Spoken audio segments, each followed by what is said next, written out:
Šodien Goodlife privāta klīnikā tiekamies ar ārstu gastroenterologu Sabriju Abdelmasī, un mēs ar viņu šodien runāsim par kairinātas zarnas sindromu. Īstenībā šodien es esmu nācis pie jums ar konkrētu mērķi izzināt, es domāju, mums arī skatītājiem kopīgi jāpastāsta par tādu, jāsaka, 21. gadsimta problēmu, kas skar, kā izrādās vairums mūsu kairinātas zarnas sindroms. Gudīgs pateikt, tas ir gandrīz viena no visbiežākā sastopama problēma mūsu nozare. Problēma ar kairinātas zarnas sindromu ne jau, ka tur ir kaut kas nopietni patoloģiski. Problēma ir, ka tas problēma ietekmē dzīves kvalitāti. Ja mēs runājam par kairinātas zarnas sindromu, ja jūs atļaujat, tas, diemžēl, bieži vien ietekmē cilvēki no 15 gadi pat vecumā līdz 40. Tad mēs atkal runājam par visproduktīvāk, visaktīvāk cilvēki. Simptomi ir tādi, kā vēdera vilkšana, tā kā uzpūties, tā kā jūti, ka tev negremojās tas viss līdz galam, un tāda smaguma sajūta, un tas viss tāds, man liekas, tas vēders liekas tāds saspīlēts, nav forša sajūta. Esmu daudz dzirdējis, ka ļoti daudz pacienti nav diagnosticēti. Vairums cilvēku sadzīvo ar tiem simptomiem. Varbūt, doktori, pieķersimies šai diagnostikai. Galvenais problēma ir sāpes. Tas varētu būt pa vidu, pa labi, pa kreisi. Izmantot pacientam vārdi. Mēs runājam par zarnām. Par zarnām, tieši tā. Abdomināla rajonā, kā saka.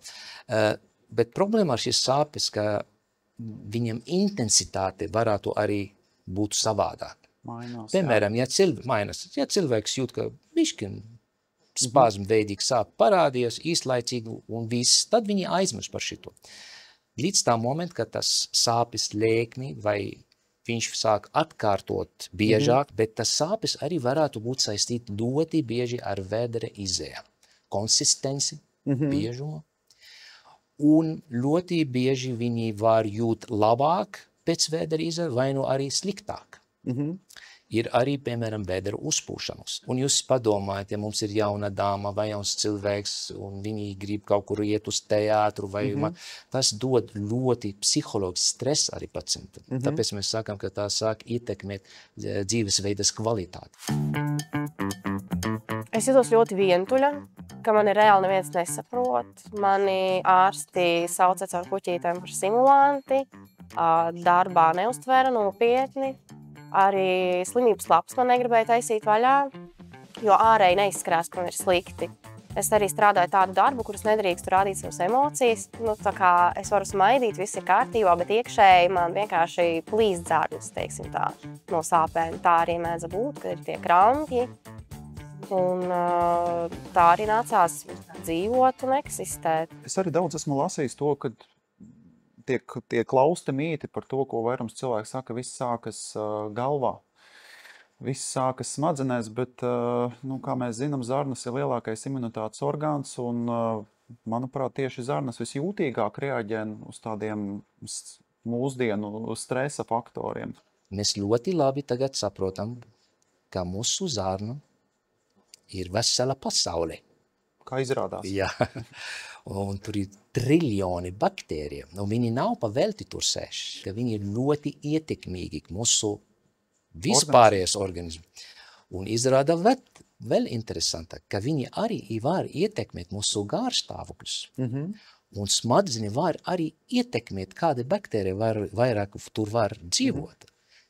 Un to mēs saucam par divvirziņas komunikācija starp mūsu centrālo nervus sistēmas un mūsu draugi vai nedraugi, kas dzīvot mūsu zarnā. Doktor, varbūt tad arī turpinājumā mēs sapratām, kāds ir šis pacients, kas viņu satrauc, bet varbūt ķersimies klāt, kā mēs viņam varam palīdzēt.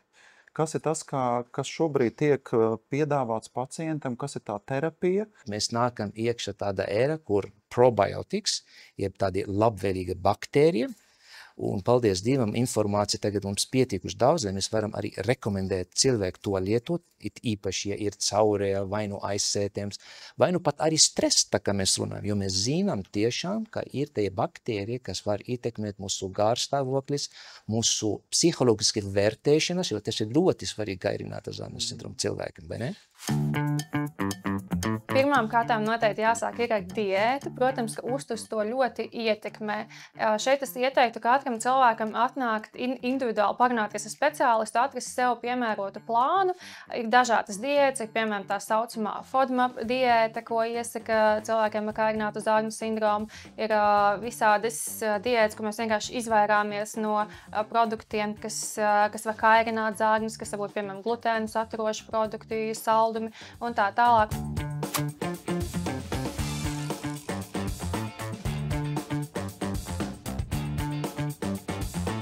Arī mēs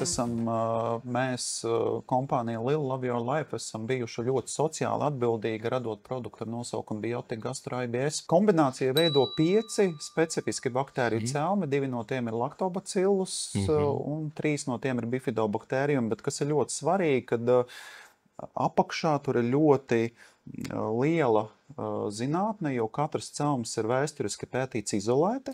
Ļoti labi. Un tad viņi ir salikti visi kopā. Un 2022. gadā ir milzīga publikācija, kur parāda šos te efektus, jo šis te sastāvs ir dots tieši pacientiem, kuriem ir kairināts zarnu sindroms. Varbūt mēs kopīgi varam iziet cauri. Es saprotu, jūs arī esat iepazinies ar šo pētījumu un skatītājiem varam izstāstīt, kas ir tie galvenie ieguvumi. Galvenais mērķis bija, tā kā es atkārtotu, tas sāpes sindromu, vēdera uzpūšanās, vēdera izies, un galējā mērķis bija, kā tas cilvēks, šī probiotikas palīdzēja viņu uzlabot savu dzīves kvalitāti. Tie, kas lietoja, tas probiotika viņiem bija labāk, bet arī tas efekts turpināja līdz 4-6 nozīmē to, kad tās baktērijas turpina apdzīvot zarnu. Tas nozīmē, ka viņi dominē tie slikti, varam pateikt, baktērija. Un tas zarna, kur viņi dzīvot, viņi arī jūt labāk, un līdz ar to arī centrāla nervas sistēma sāk jūt, ka tur dzīvot mani draugi. Tas ir relatīvi ļoti izsaverts. Viņam ir iespēja beidzot 2 nedēļās gūt jau kaut kādus pirmos panākumus. Man šķiet, tas ir baigi liels progresu. Un man ir liels prieks, vēlreiz saprot, ka jums būs tādi bakteri pieejama tagad mums arī Latvijā. Protams. Tas ir ļoti labi. Mēs cenšamies, mēs ceramies, ka būs labs rezultāts un labas informācijas. Biotika Gastro IBS ieteicams lietot 1 kapsulu dienā. Ieteicamies lietošanas ilgums vismaz 3 mēneši. Pierādīti uzlabojumi jau pēc 14 dienu lietošanas. Uzlabo vispārējo zarnu veselību, samazina cauries biežumu un smagumu, atvieglo neregulārus aizcietējumus, atvieglo pastiprinātas gāzu uzkrāšanās zarnās biežumu un smagumu, mazina vēdera uzpaušanās biežumu un smagumu. Biotika Gastro IBS nesatur glutēnu un laktozi. Un, protams, svarīgs jautājums ir par izmaksām. Izmaksas šobrīd ir vidēji 29 eiro. Tas ir priekš viena mēnesi. Es domāju, ka mēs to varam pārvērst ļoti vienkārši 1 kapsula dienā. Ja viņi dod labs tāds efekts, ka mēs gaidīsimies, ticat mani, tas nav liels cenas pie tāda problēma. Paldies, tas ir tā vērts. Biotika Gastro IBS ir vienīgās probiotikas Latvijā, kas paredzētas kairinātas zarnu sindroma simptomu atvieglošanai, kuras oficiāli atzīst Gremošanas slimību biedrība, kurā sevi apvieno vadošos gastroenterologus Latvijā. Bet kas vēl, doktori, ļoti svarīgi, kas arī ir tāds jauns jēdziens, ko, manuprāt, gala patērētājiem ir jāizstāsta, viena no šīm 5 baktērijām ir psihobiotika. Vai jūs varat vienkārši izstāstīt, kas ir psihobiotika? Mēs tikko runājam, ka pat, ja jūs atceraties, pirms mēs sākam šodien, es jums te tikko atkal atnācu vēl viena jauna informācija, kas liecina, ka mūsu draugi, kas dzīvo tresnē zarna, viņi var stunda pēc stunda dienā ritma mainīt mūsu garstāvoklis. Un tiešām ir tādi baktēriji, kas ražo, teiksim, pozitīva hormoni, neirotransmiti, kas ietekmē mums pozitīva veida. Doktori, lieliski, es tiešām šodien esmu sasmēlies ļoti daudz informācijas. Es vairāk esmu uzzinājis, kas ir kairinātas zarnu sindroms. Savukārt, es ceru, jūs esat iepazinies, kas ir vietējā farmācijas zīmola Lil Love Your Life jaunums ar nosaukumu Biotika Gastro IBS, kas satur 5 specifiski mērķētas baktēriju celmus. Un kas ir interesanti, kāpēc mērķētus? Tāpēc, ka šie probiotika celmi, ja baktērijas ir domāts tieši šim pacientam. Jūs tagad esat no tiem, kas sākas par šito domājot, un jau mums ir produkti Latvijā. tas ir baigi liels tāds Es saprotu, progress. ka jūs gaidījāt šādu Jo, produktu ļoti gaidu, un es ceru, ka tiešām mēs redzēsim drīzumā smaidu uz mūsu kairinātā Zānas sindroma pacientu.